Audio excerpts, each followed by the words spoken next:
Well, what I'd like to do first, if anybody in the back would like to come up to the front so Tina doesn't feel so lonely, that would be fantastic. Don't be shy. The afro back there, come on up. If you'd like to come up a little bit closer. Come a little bit closer. Don't worry, I'm going to sing another song here pretty soon. I'm standing on the corner of Winslow. I'm sure Tina and Allan had not heard that. Thank you very much for coming on up and not being shy. Well, for those of you who don't know me and think that I'm just some crazy guy, because I'm the only guy in Silver City who wears a suit, my name is Joe Shepard. I'm the president of Western New Mexico University, and it's such a delight to have this artist lecture series. This series, of course, has now had several artists, and of course, Rose Simpson, where did you go to hide? I know you're around here. There you are, right over here. One of our artists who came and gave us a wonderful lecture. In fact, we just had a beautiful sculpture. Yeah, give her a hand.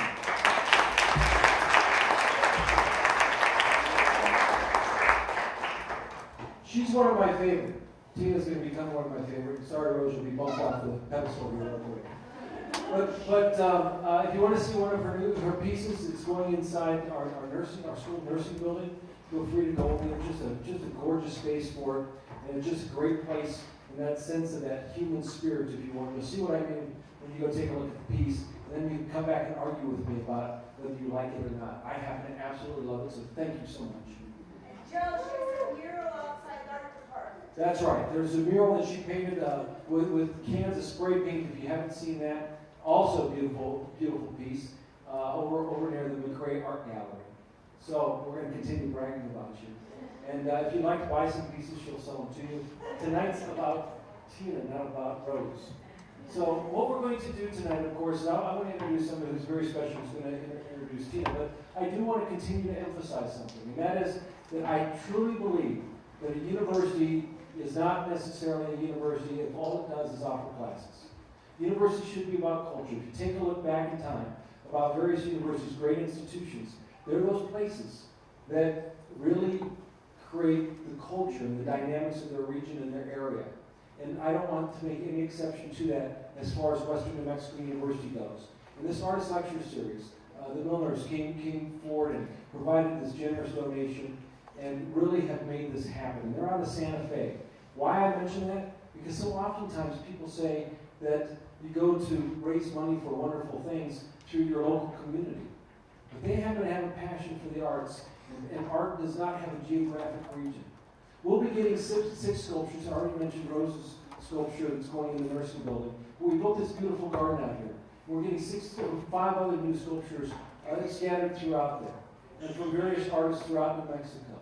That's being brought to us by Art in Public Places. Because ultimately, I'd love to see this institution just flourish in the arts, where you have sculptures, and you have paintings, and you have clay and pottery and so forth. Throughout, it becomes one huge gallery, one huge setting. And you're part of that setting. Because without your support, without your enthusiasm, we wouldn't be able to have what we're having tonight. But without the support of one particular individual who I believe has made a difference in this community, has put her life and her time in making this a better place as far as the arts go, that we are able to steal her from a previous organization where she retired. And that is Faye McCallum. Without further ado,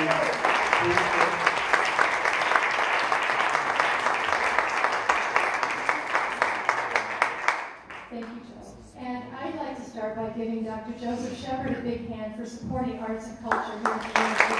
Thank you so much. I'd also like to thank our local partners, the Western Institute for Lifelong Learning. They've been a big supporter of the Arts Lecture Series. Let's give them a hand. And as Dr. Shepard mentioned, Charles and Edwina Milner from Santa Fe are really the donors that helped us start this lecture series, and let's give them a hand as well. So I just want to quickly introduce Tina, and I was introduced to Tina's work because Dr. Cynthia Bettison and I used to do arts and culture tours, and we would take people to the Zuni and Hopi lands.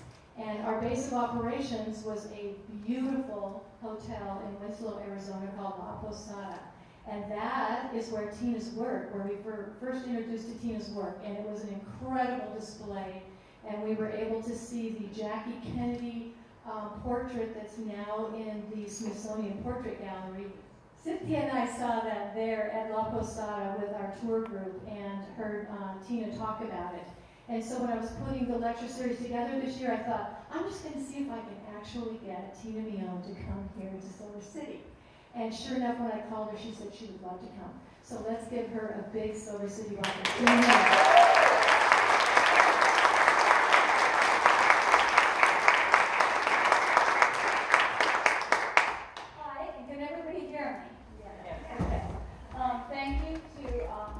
Western New Mexico University, Dr. Shepard and Faye and her assistant Virginia for working so hard to bring this lecture series. And thank you to everybody who came out tonight to see it. The title of this lecture is called On the Edge. And On the Edge is the title of my newest series of work, but it's also could describe all the work pretty much that I've done in my life. And for me, the idea of the edge is that fine line between life and death.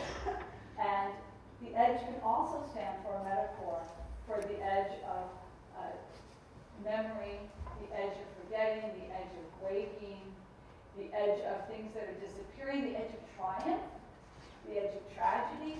And you're going to see examples of all those edges tonight. And the talk is also on how place influences my work. And I think a lot of you that I met today outside tonight are artists or interested in arts or in the arts in some way, or writers and musicians. And you are influenced by Silver City. And that is a core part that you may not even realize how influenced you are by where you are.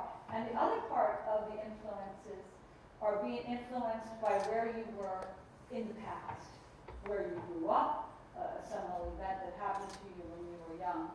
And I myself had no idea how I was influenced by these things. So I'm going to start with the past. And the story starts in the Mojave Desert. My husband and I are driving through the Mojave, and it comes over the radio that Thomas Kincaid has died. Now, I don't know how many of you know who Thomas Kincaid is, but they have these little galleries, big, very commercial, back in magazines, little plates. They were cottages and very happy, and sometimes Disney characters in them. And he was the self-described painter of light. I said, the self-described painter of light has died. And my husband turned to me and he said, and I'm sitting here next to the painter of death. And I got mad. And I said, how dare you say that?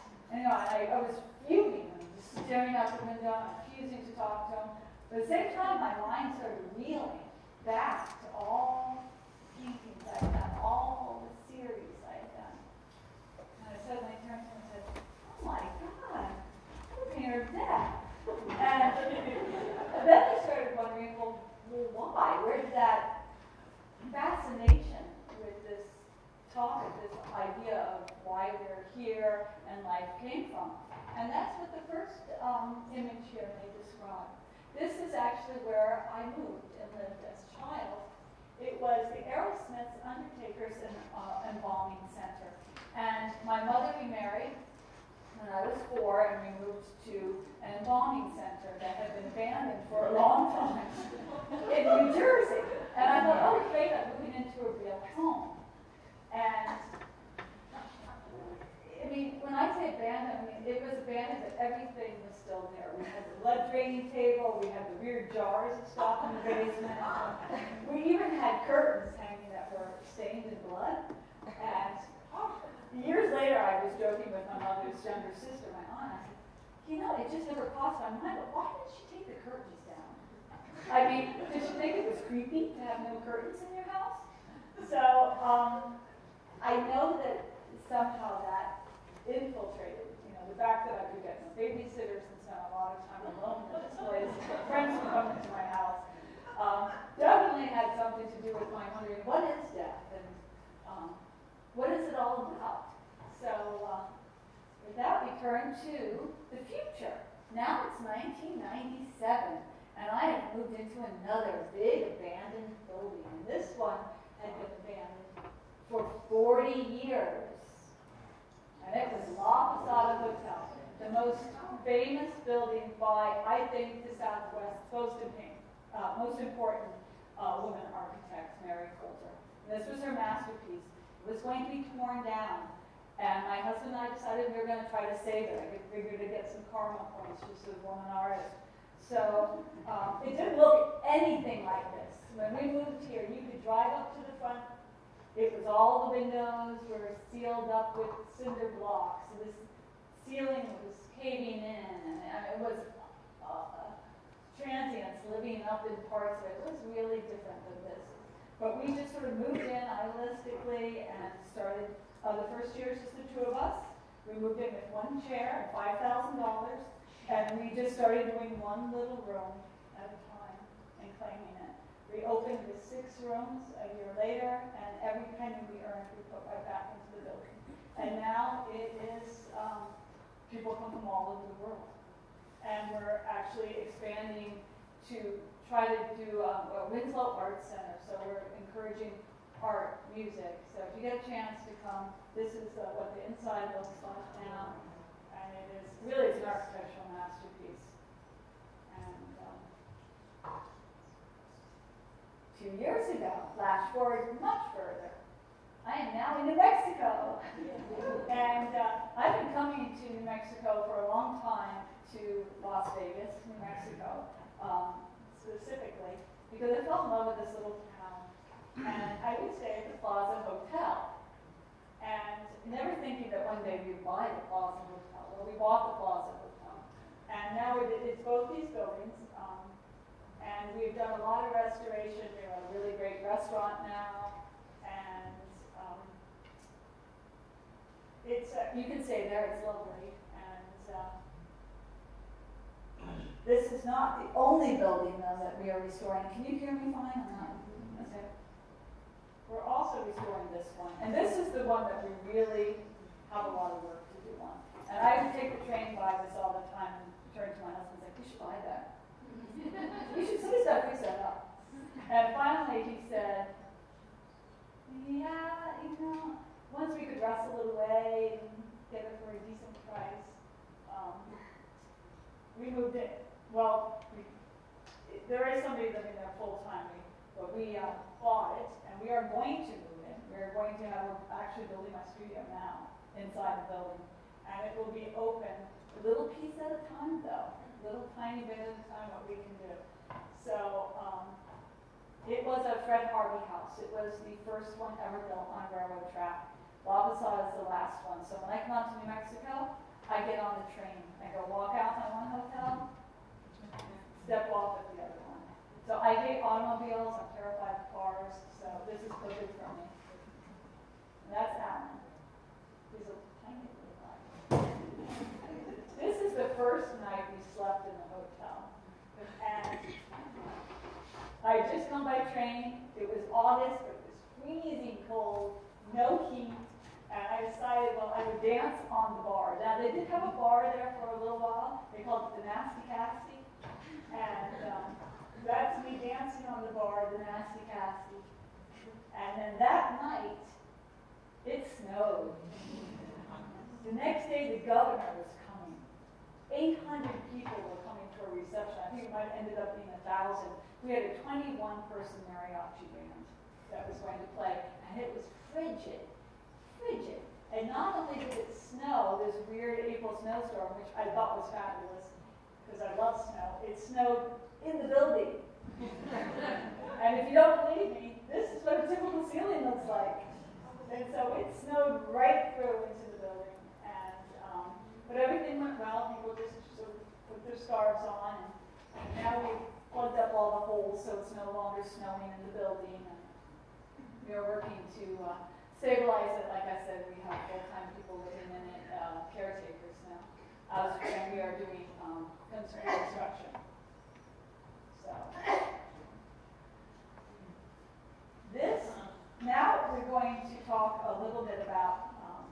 Memento Mori, because I said that I was the painter of death, but that doesn't put it into a historical context, because I'm hardly the first one. There were a lot of people that painted this topic, not so much now, but in the past, it was extremely common. And so I'm going to just flip through a few of my favorite paintings and discuss why other people also painted this topic. And this is Bruegel, and it is in Madrid, and it's called The Triumph of Death. And the thing I love about this painting is that Bruegel put in people from all walks of life. He put in this painting royalties, as well as poor people and beggars, even I think in there. And what a lot of these paintings were meant to be were lessons. And they weren't lessons like, I'm going to scare you, you're going to go to hell. They were lessons, life is short, live your life to the best you can. And that is what my paintings that have this topic are. It's like, let's just seize life and live it now. And so, this one, you may recognize, it's by Hieronymus Bosch. It's actually a National Gallery of Art in Washington, D.C. And it's called Death and the Miser. And it shows a man a double portrait. In one, he's hiding money in a chest, and the other one, he's in bed. It's the same man, and death has come through the door. Well, he's naked in the bed because Hieronymus Bosch was showing that we enter the world naked, we leave naked. We can't take our possessions with us. So it was sort of a early painting on you can't take it with you. This is considered one of the greatest compositions by art historians, and it's in Toledo by El Greco, and the painting is called The Burial of Count Argaz. And Count Argaz was a real person, and he was considered a very pious man and a real humanitarian, and he had was considered such a good guy that the painting depicts Saint Augustine and Saint Stephen coming down from heaven to bury him. So one of the things that makes this a very unique painting is the division between the terrestrial and the heavenly. And one of the other things, especially for me as a painter who likes to paint people, is that the people are all known, and that wasn't common at the time. Those are all people from that town. So if you lived in Toledo at that time, you'd come in and say, oh my God, there's Joe the baker. There's, everybody. There's the magistrate. There's the priest. He used people from all walks of life that he knew. In fact, he's there with his eyes looking up, and that's his son holding the candle in the foreground. This is Titian, his last painting. It's my favorite of Titian's paintings. It's in Venice. It's called the Pietà. And at the time, Venice was being overrun with plague, and a lot of people were dying, and that is eventually what Titian succumbed to. In fact, he died while he was painting this painting. And he was in his late 80s, though, so he lived a long life. And that's him. That's a self-portrait of Titian in the foreground. And I think that what I love about this painting is that he really is confronting his own life and mortality in this work. So I find it poignant and yet quite beautiful. This is just a typical still life. They were common at the time. This one is by an artist named Fred Harvey, and it's called Still Life with Skull. And so when you look at these still lifes, and you'll see my still lifes, which are very different. You see the flower, which represents bloom of life, and then you see the hourglass. And he's just reminding people that life is short, and we really have to go out there and seize it and live. And this is by Ed Boucher, who is from Los Angeles, and this is my favorite of this series. This is a current painting series called The End, and he lives in LA, and it's just, to me, it doesn't even need a description, it's just perfect. The end of the movie, we're all living our own movie, and we all have some say in how we write the ending. We'll see. We'll talk about that as I go on.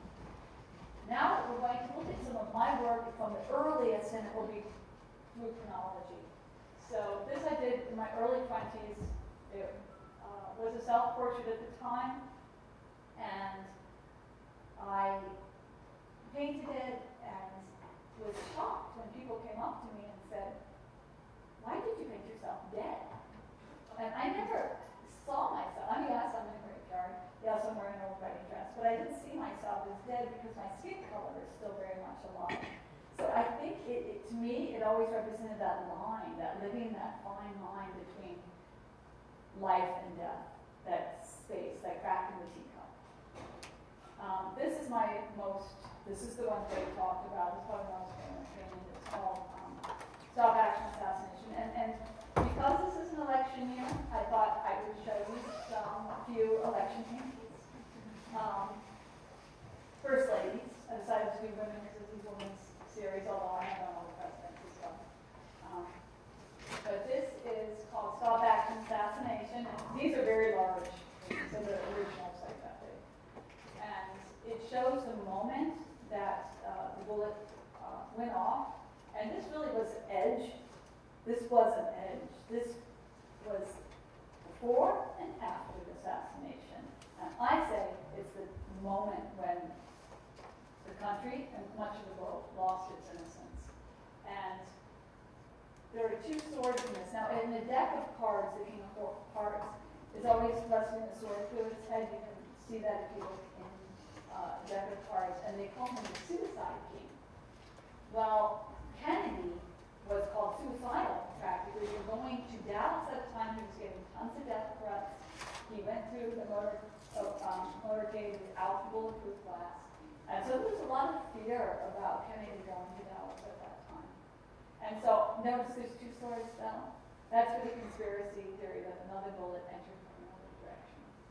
So the painting was inspired by a famous photograph by William Edgerton, who did stop action photography, if there's any photography photographers out here, and I know there are. It was the first time he used, in the 40s, a strobe light to stop action. He did a bullet going through a car, he did a drop of milk. And I started thinking about stop action photography, and I said, this was our first stop action assassination. We had 3 other previous presidential assassinations, but this was the first one that was caught on film. So whether you were alive or not, it allowed everyone from now to the future to see it over and over and over again. And that really changed. That's why I think it just really entered the popular culture in a way that the 3 previous presidential assassinations did not. This is Hannah Van Buren, and she's writing out of history. She died long before her husband became president. And so I decided, no images of her, so I don't have to research it. There's a little tiny etching of her. I didn't know what she looked like, and I figured, well, she's Dutch, I'll give her red hair. So I gave her red hair and a little skinny waist, and she's riding on a tile, a Dutch tile that's sort of cracking beneath her. It's called Fragile, and it's to show the fragileness of life, and the skull, the inevitability of death, and the fleetingness of youth. So she's going off the canvas. I put a little windmill there. I find it very fascinating that they spoke Dutch at home. That is what the language she and her husband spoke. And this is Rachel Jackson. And these are, like I said, very large. So that's a large 2 Jacksons on either side of this white. And she was really attacked. She was a first lady, but everybody said she was fat. They said she was a polygamist. I mean, his adversaries attacked his wife, and he was devastated by this. And kind of almost became an early feminist because of it. And he's standing on either side trying to protect her, but he wasn't able to. She actually died while she was popular.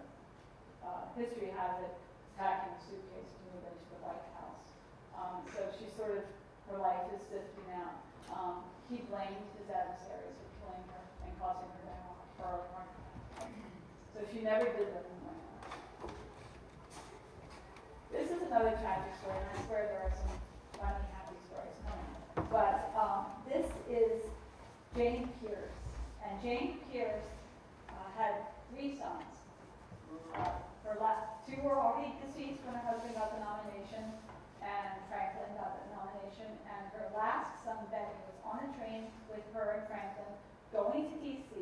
He was supposed to sit in the front row of the inauguration. The train derailed, and they actually saw him die in front of their own eyes. Well, Jane was so devastated by this, she was on the edge of insanity. So this is about the edge of insanity. She believed that it was God's will that her son was taken, and that he wanted Franklin to have all his time for the presidency. So she went into the second story of the White House, refused to see anyone, and just wrote letters of apology to her son. At the time, it was very common for people to cut the hair of their loved ones. And when I was reading about Jane, and there are no formal portraits of Jane, so I thought that was really important. I read this little line that said she kept the locks of hair in a box and called them her precious ones. So I really tried to put myself into the shoes of these women. And so I put myself into her shoes. I gave her a box of hair. It also had her mother's hair.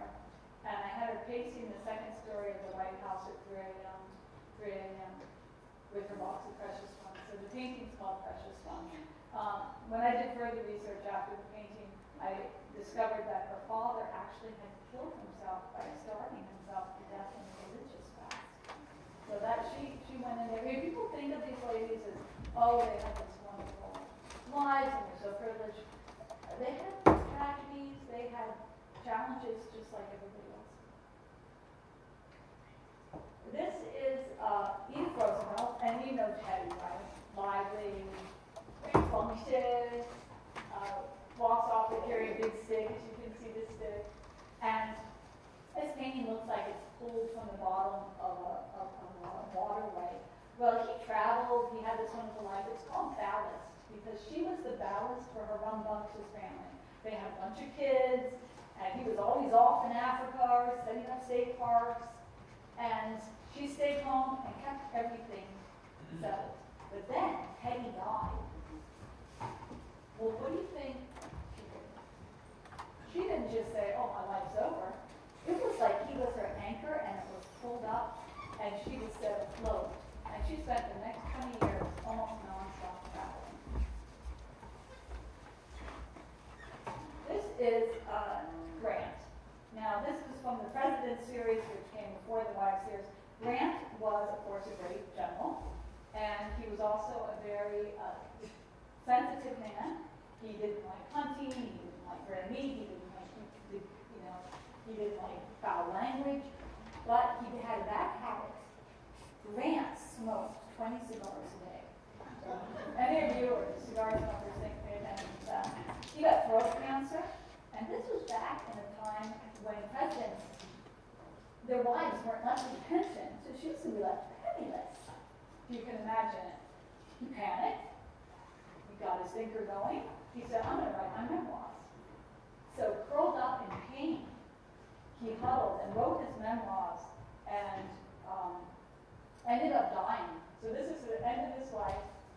3 days before he died, he's reading over his life. He finished his book just like 3 days before he died.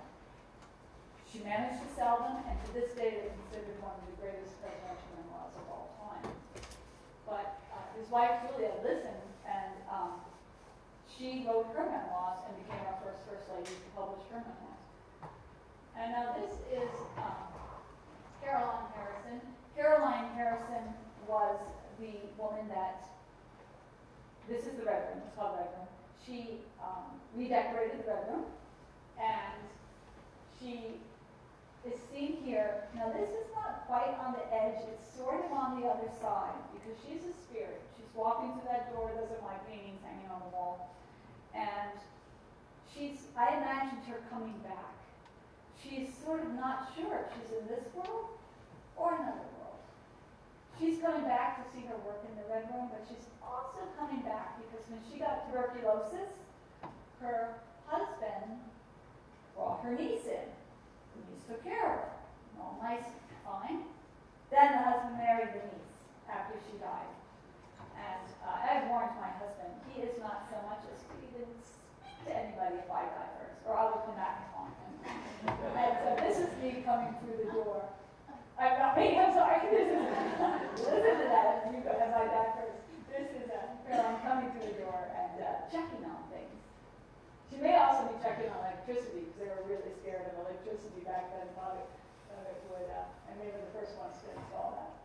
This is, okay, now I want to tell you about Warren Harding's Remember the Bow Tie, okay? See the bow tie? This is my painting of his wife. And there is the bow tie on the table. And where is Warren? There's 2 feet sticking out. He's under the table. This is, I think, one of the greatest stories in American history. They were traveling out west, Warren and Florence, and Warren took suddenly ill, and he died. 2 days later, nobody knew why. What did Florence do? She hightailed it back to Washington, D.C., refused an autopsy on the body. Imagine this happening now. No autopsy on the president. Oh, seriously good. And then she started going into the Oval Office and burning the White House papers. Now, I don't have to see this or that. So she's standing there, and you see the teapot and the dome in the front. There were a lot of scandals during Warren's administration, such as the teapot dome scandal selling oil reserves to his buddies. He wasn't a bad man, but he just couldn't say no to anybody, and he was a really major philanderer. So there was a lot of rumors that she poisoned him. And that's why there's poison on the table. Nobody knows for sure because less than 2 years later, the only person with Warren, the doctor, and Florence were both dead. Can you imagine? And why hasn't Hollywood done a movie on this to find out what happened to Warren? I have no idea. Come on, Hollywood. Okay, I'm going to show you some paintings now, another series. We're done with presidents, and now we've segued into what I call still lives. Now, because I paint people, my still lives are also look like people. And these are some humorous murders. I'll start with a humorous murder. This is called It's Always the Butler. And you can see I use a tea bag because he's a butler. So he's always delivering tea. And there's a wealthy couple that sees a dead body, and they just came home. And who looks guilty there? Well, the butler. He's got the same arms as the weapon. He's got, look at his eyes, they're guilty. He's got, you can see if that's not enough, there's a big clue with ketchup drops. And a lot of people, because I give talks, ask me, somebody always asks me, what's wrong with butlers? I mean, is it genetic? Or is it something else? Are they born that way? If you're a murderer, do you suddenly decide to become a butler? I think that the problem is none of those. I don't think there's anything genetically different between butlers and us. I think that it's the close proximity to heavy drapery cords, candelabras, and carving knives. Now, this is another murder, and this is how people from Arizona murder people a lot. And I think it probably quite a few murders in New Mexico take place this way too. It's called Death by Scorpion. I'm from Arizona, so inevitably somebody always gets mad and testy at me and says, why don't you paint cowboys from Arizona? I expect to see some cowboys. And that's a cowboy. Okay, that's Lash LaRue.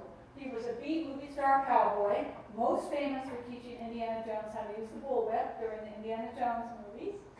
And he got emphysema, and so he is made out of smoking products, and he's riding a horse with coffin nails for legs. Lash LaRue died from emphysema, but before he died, the last years of his life, he went on television and gave public service announcements telling other people not to do what he did. Do not smoke. Young people don't get started. If you're smoking, stop. So this is not just the death of Lash LaRue, it's the end of the whole era of the iconic smoking cowboy.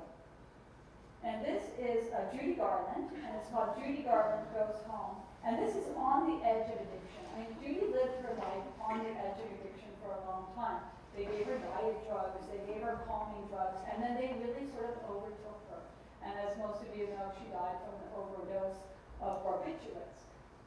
In drug slang, barbiturates are often called rainbow, so I use these rainbow outer drugs. And I have Judy flying home where the birds fly free from the song, and you see her little ruby slippers. I also paint a lot of circuses. And my circuses are a little bit on the edge always. This is called bad timing, so the timing's always a little off. And these trapeze people, it should have been a couple seconds earlier. But you know, in this case, in all fairness, it wouldn't have mattered because you see the insect is supposed to catch the guy. Even if the timing had been right, his arms are so little they just put pop salt in the air. And there's a whole bunch of circuses, my little edgy circuses. A lot of people made out of bloody band-aids because they're always like missing the cannon and stuff. And this is just, this is a painting of a bird with an olive. I also make heads, and they're portraits, but because they're made out of objects. So these are big, these are large heads. And this one's called Old Flame. So on the edge of love, or on the ledge of losing love. Kind of this stuff. This is on the edge of an idea, on the edge of creativity. It could be the triumph or the failure. And then we also artists or writers and musicians, we always have, or writing a school paper. So we all kind of live, oh, it's going to be good, I don't know if it's going to work. You don't know. So that's writer's block, he's sort of frustrated. Okay, this has nothing to do with the edge at all. This is a brand new painting. And if you are on the edge though, this is the painting you want to pay attention to. It's called Keep Your Eyes Peeled. That's a good lesson. And I don't know if any of you are meat eaters, but if you are living your life on the edge. Okay? Seriously, this is called Mad Cow. Especially if they come from England. Now this was actually hung at the Smithsonian for quite a while. I've done a lot on the environment. I've done a whole series, and it's continuing on the environment. And this is called Jacques Cousteau, Underwater World of Jacques Cousteau. And if some of you remember, I was like a little kid and just always had to watch this television show. And Jacques Cousteau was really a hero of mine because he was warning people, we're destroying the oceans, we've got to do something. And we hoped people would listen, but they didn't. And it's still worse than it was when Jacques Cousteau's time. So this is Jacques Cousteau discovering a new creature, and the creature's all made out of trash, and you'll see more on that topic. This is called Shame. It's the shame. It's this huge painting, just 3 shells, very simple. The shame of mankind for what we are doing to our oceans. And I've done a whole series called Trash Fish. These are paintings, but they're painted realistic, and they look like real objects. And I was really inspired by reading a scientific article that said, by the year 2050, the weight, if we keep going the way we are, the weight of the trash in our oceans is actually going to outweigh the weight of all the fish. Can you imagine that? It's not that long from now.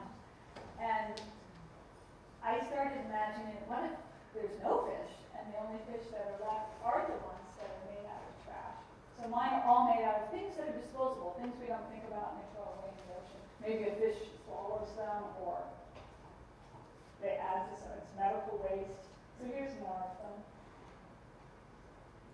I also did the same thing with butterflies, but when I do the butterflies, I put them in little scientific boxes, and these are done out of pastel.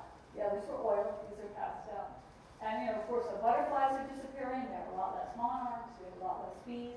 So I started making butterflies, and these aren't real objects, but when you see them in real life in little cases, they almost look like real objects. But they're things that we throw away. Scientific boxes. Medical waste, butterflies. Now, this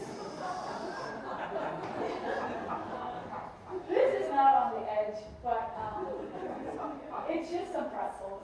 But even when I paint pretzels, they end up looking like people. So it's just a happy pretzel, and then there's some not so happy pretzel. It's called bipolar pretzel. And this is a more current series I did called Spectacular Death Spoons. And it really combines a lot of my topics I'm interested in, spoons and death, and unusual deaths. But I've also been like really obsessed by people that collect little spoons. Do they use them? I know they put them in cases, or do they take them down and actually use them? Is it about holiday spoons? And these are large paintings, but I've also done little watercolors, and I plan on manufacturing a few of my death spoons. And these are all, I actually wrote the book too, and they're all unusual ways, outside of the research, unusual ways people die.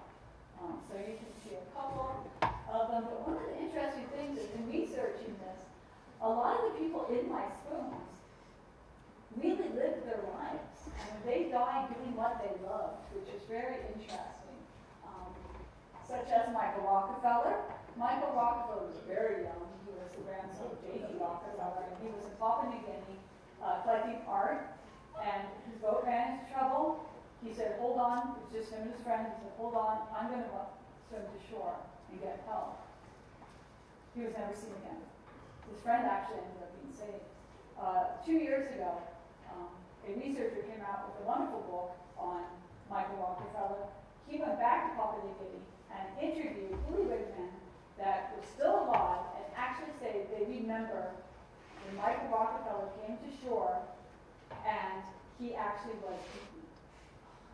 Because cannibalism was still practiced at that time. Next to him is Marie Antoinette, and we have the guillotine. So this is, of course, we know Marie lived her life on the edge and died by the edge. That's her head down below. But as I'm doing these, I imagine I want to make my real little spoons. In my fantasies, anyway, I have one for different courses, like that's for stew, and maybe the Marie Antoinette's for cake. Well, we can have Marie Antoinette.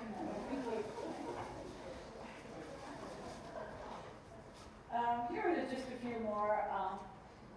So we have Jim Husseldon. He was a businessman, a British businessman who took over Segway, and by all he had it less than a year, the company less than a year, and by all accounts it was a clear day. He was out for a ride, and some people think maybe he was backing up because there was somebody walking by with a dog, but he backed up and went over an edge. He actually died going over an edge on a Segway. And of course, there's Amelia Earhart, who was trying to fly around the world, and there's a little health sign on the bottom. I mean, we still now. I like to think she made it to that island for a little while. And then Alexander of Greece. I don't know really if he lived his life on the edge, but he got too close to some monkeys, and he got bitten by one and died. So maybe getting too close to monkeys is living your life on the edge. Then I have Anne Boleyn. Being married to Henry VIII is definitely living your life on the edge. Being his mistress and then marrying him after you know what he's like is like just silly.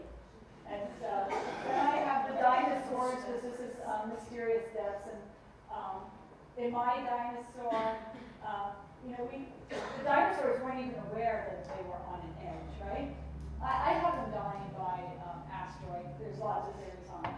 But imagine these poor dinosaurs hanging out, on the grass. They don't know they're on such a close edge of extinction. Mass extinction.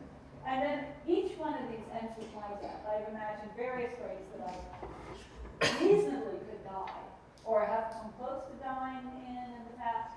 And this is me dying by tornado.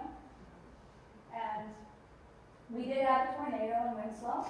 And I was in my studio, and I looked up, and the sky turned green.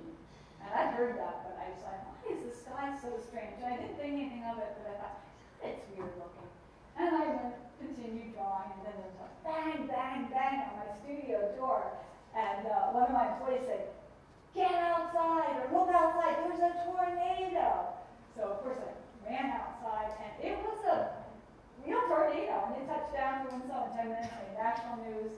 It was right across from the hotel, and I told people about the tornado later, and they said, well, why did someone have to bang on the door? I mean, didn't you hear it? They sound like a freight train.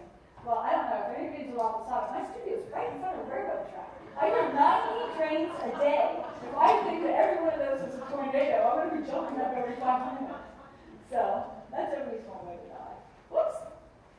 Okay, so this actually hung at the Smithsonian for over a year. It's a self-portrait of myself as a pinata, and this is where I combine still life with portraiture. And so this is where my still lives take on I consider this still a still life and portrait. And there's my maul stick. That's the stick I use when I steady my arm to do a large painting. This is a huge painting, so my elbow doesn't smear the paint. And it could also be used as the instrument because the pinata. And painting takes a lot out of a person, or writing, or anything that's that personal. And so I started imagining, well, you empty all this stuff, what would come out of me?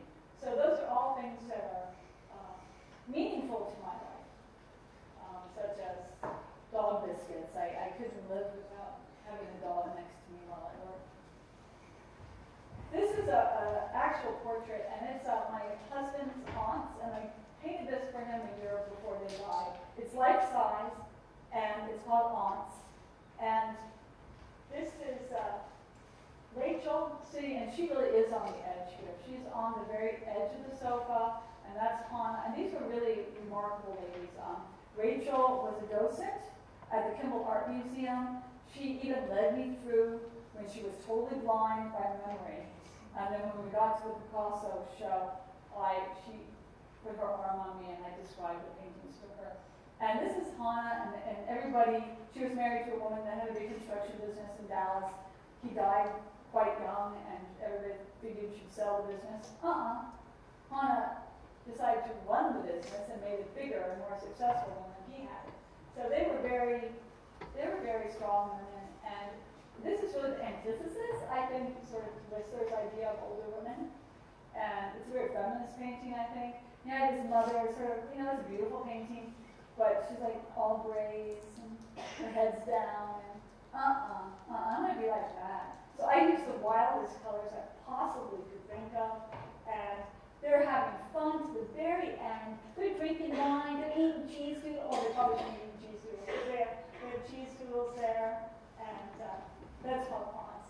These are two other women that are older women that were so important to me when I moved to Winslow. They really made it easier for me. They are original Harvey girls. This is a life-size portrait. And they were both my friends, and I'd have to bring them up in the old elevator, service elevator, to get them to model for me. But they were actual Harvey girls. And you can do research on what Harvey girls are. Judy Garland did a movie on Harvey girls. They were women that came out to the west, towns like New Mexico, Alvarado, through the Fred Harvey hotels.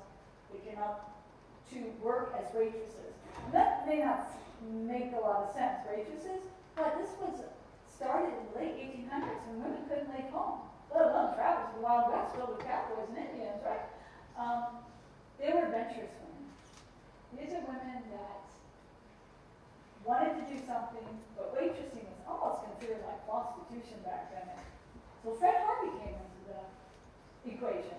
Had them dressed like nuns, had them live in dormitories. They couldn't date the patrons, though they did, and a lot of them ended up staying in these western towns. But they were allowed to work at 6 months at each location.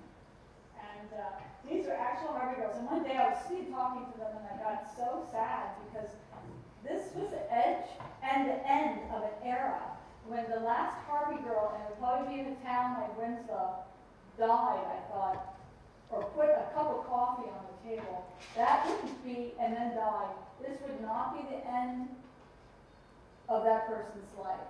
But this would be the end of a whole era, the Harvey girl era, that really changed women's history. And so I decided that couldn't be the end. So I had to paint a picture of them always delivering that final cup of coffee. Now, I showed this actually hung at the Smithsonian. Both ladies knew that it was going to be there. They're both deceased now. And it was always so sweet. They probably loved each other. No, they were very jealous of each other. They'd always take me aside. I had to paint them separately. And, I was hard to grow longer, so I had to be really careful. And Dorothy in the back is the light on her, so she's kind of most important. Oh, but Ruby's most important because she's in the front. And Ruby was so sweet, and she came up to me and she said, "Oh, I love the portrait, but I don't drink coffee." And I said, "Oh, it's not coffee, Ruby, it's tea. You see the tea bag?" And she goes, "No, I'm not." I knew she was a Mormon, but I wasn't thinking. And she goes, "Oh, Mormon, we don't drink caffeine." I said, "Ruby, it's herbal." So that's Ruby always delivering her herbal tea. Thank you, Ruby. This painting is called Way Station, and it is sort of a precursor to the work that I'm doing now. And somebody has received a final call. They don't cast a shadow, but the wheelchair does if you were to see it in real life. And they can move on. I was inspired to do this painting, the expression on the woman's face, because I was raised by my grandmother, and she died of Alzheimer's. And the last time I went to see her was Thanksgiving, and I took her out of the nursing home in North Carolina, and we had a fabulous day together. It was our last day together. And I took her back home. I couldn't say goodbye. I walked in the dark through the window to get one last look at the person that's most important in my life. And she looked up with this sort of blank look at the blackness of the window. She didn't see me, and she started to cry. So this is called The Calling. So these are things that are on the edge of disappearing. And have you begun to notice that the backgrounds of these Arizona is creeping into New Mexico landscapes? If you've been to Winslow, this is Winslow. This is right outside. So when I said place influences us, it's our past and where we are. So these are things that have disappeared. Plus I have a lot of nun friends for some reason.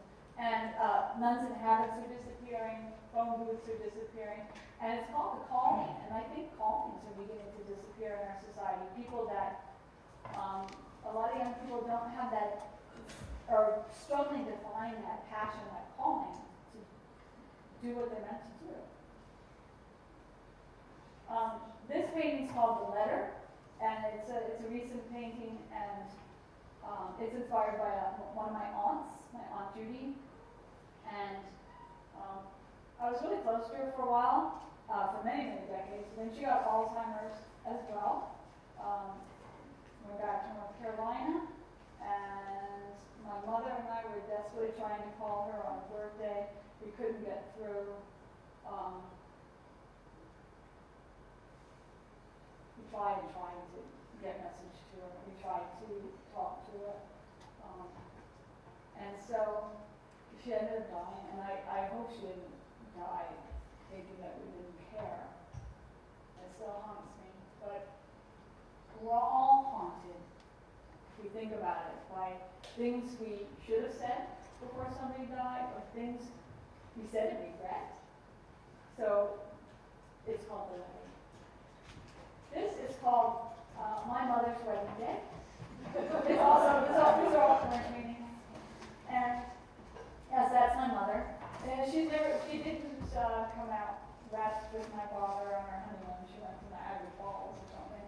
But I'm taking the past and moving it into where I am now and making it more present. And notice I call it my mother's wedding day and not my parents. That's because my father left before I was born. So that was an edge of marriage, and it didn't have to be. Sometimes I use an actual edge as a metaphor.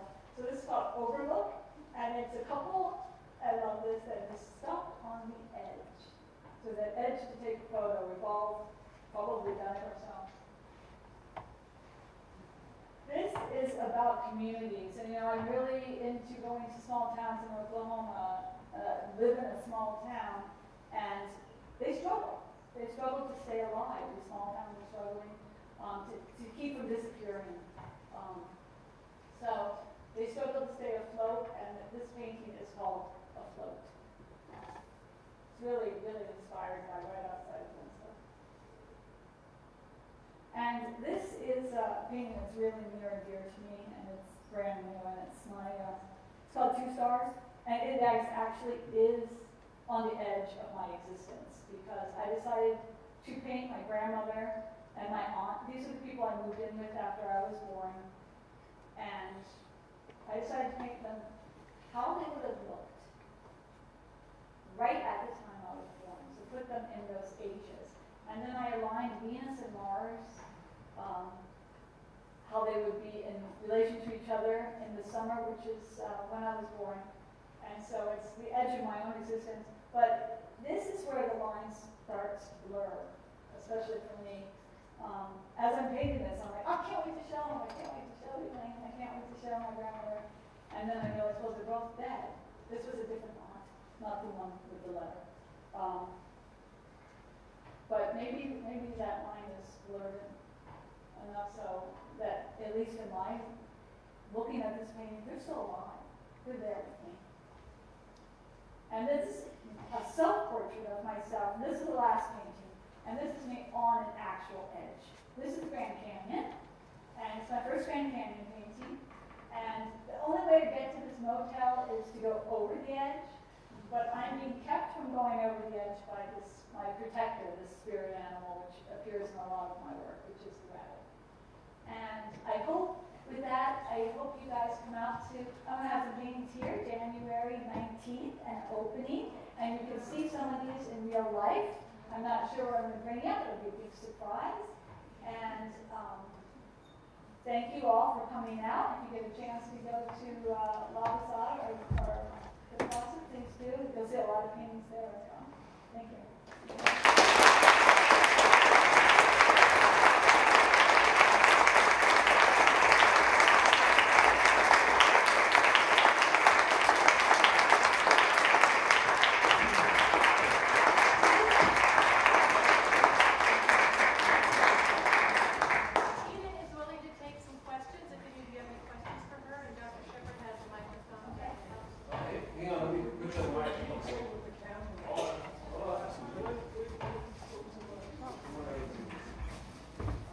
Curious about the camera and the glass of tea. That's like a man. The camera, because I'm taking a look back, right? If you notice in this series, the figures are all black and white. The way they would be when you look back and imagine people, but the landscape and everything around them are in color. So the people that are deceased are black and white, like an old French photographs. And the drink is maybe something steady. I've never actually had one. Would you like one tonight? The full moon is just giving light. Like, oh, and then.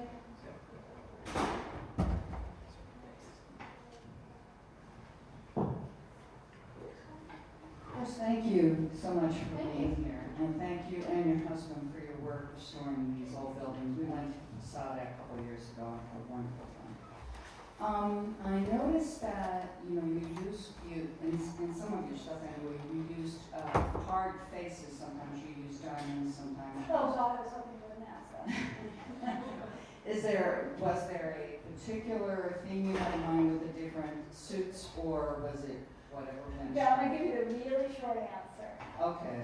And you'll write me the long one, won't you? Well, you go to La Posada, and so they're just coming up.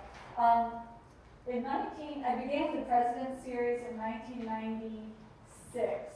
Some friends of mine were all living in California at the time, and after the desert, we decided to start a group called Sunday Painters, where every Sunday we would paint whatever we wanted. One person was going to paint what they ate every day, blah, blah, blah. And it turned out to be a pretty large bunch of people. We didn't even need to know everybody, but we figured at the end, we'd all get together, all these artists, we'd pick our best work and have a show. I, being from DC, had a deck of bridge cards thinking we'd all play cards. And they were portraits from the National Portrait Gallery of all the presidents.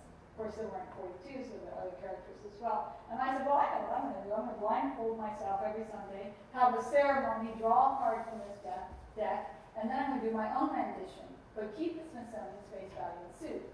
Well, not too far into it, I realized I knew nothing about American history. So I ended up doing enormous amounts of research.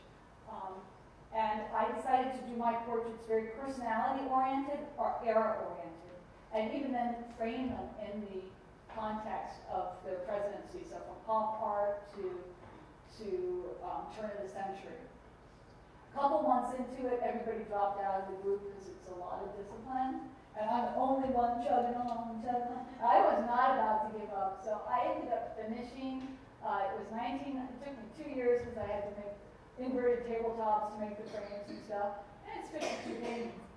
I finished right around the time Al Gore was coming to California saying he wanted all the schools to look to the internet by the year 2000. So I said, oh, I know what I'm going to do. I'm going to hold the first internet election on what we called back then the World Wide Web. This was really early. So I went into a garage with a bunch of computer, geeks from the university, and we sat there and we put all the paintings, because it kept going through my head, who would win if all the presidents of the United States, past and present, ran. So we put them on the World Wide Web. I held my own election, and at the time, I actually had the show open in a gallery in LA. I ran for president. I ran on the Joker ticket. My Orange County edition of the LA Times had right next to a picture of Dole and Clinton. Tina Mion's in first place, and Nixon's in second in the virtual election. That was up for a year, and at the end of the election, I put on this thing, I said, if we ever do an election in real life, people are going to think that they find too much information out of a lot of us. So I put, for the benefit of the CIA and the FBI, please answer these questions. And so they had to answer, do you use grapefruit fork, do you consider yourself sexy? And boy, does that come true, right? And Google knows everything about us, what we eat, what we think. So that traveled around the country for several years until I started selling way too many of the paintings to keep the show up. But then I moved to La Posada. The walls were huge, the place was blank. We didn't have any money to put anything on the walls, so I decided to build my paintings. And that's why the lives got much bigger. And I kept the face value in the suit. But the key to this whole thing is people would always ask me invariably, do I vote for the best painting or do I vote for the best person whose accomplishments I most admire?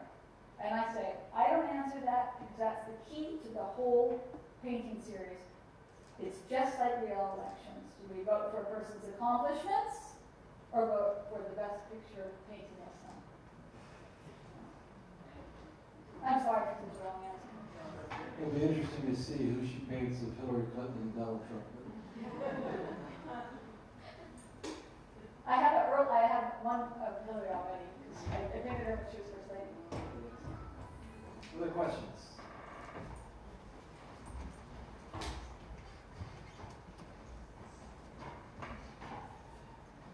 How old were you when Kennedy was assassinated? I was actually born in the same hospital weeks apart from John. Probably the same Catholic hospital, probably delivered by the same doctor, and our birth certificate signed maybe by the same nuns. But I like to say only one of us had a silver spoon in her mouth. But I was too young to remember the assassination. So when I painted the Jackie painting, it was, to my shock and surprise, when people started coming up to me and telling me their stories of their memories. I had no idea up until the time I hung that, even what I painted and how much that event had affected people. But so many people have told me their stories since then. Well, I think the reason I'm asking, well, I know the reason I'm asking is my own curiosity as to that which surrounded the assassination was beatified, if you will, for years and years and years, and took on a legend and legendary focus for a long time. It was the end of one thing and beginning of another for some. It was that's enough. What my real question, or the intention of my question is, when do you think, having gone through the process of representing that which was an enormous change in our contemporary history, do you think artists will address the 9/11 debacle? When will that no longer have the beatification like the Kennedy assassination did? It took 50 years, more or less, for you to do this.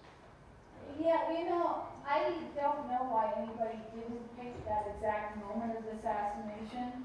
I don't think it was because people were scared to paint that. I think it's just, I don't know. I just think maybe somebody was waiting for me to come around and do it. But I was quite shocked when I know Andy Warhol did the funeral. I think there are a lot of artists that have done a lot of work on 9/11. So I can't answer. That's best for a historian. Well, thank you so much. Afterwards, of course, Tina will stick around for a few more questions if you have some private questions for her. But it's just been such a delight to have you this evening. Thank you.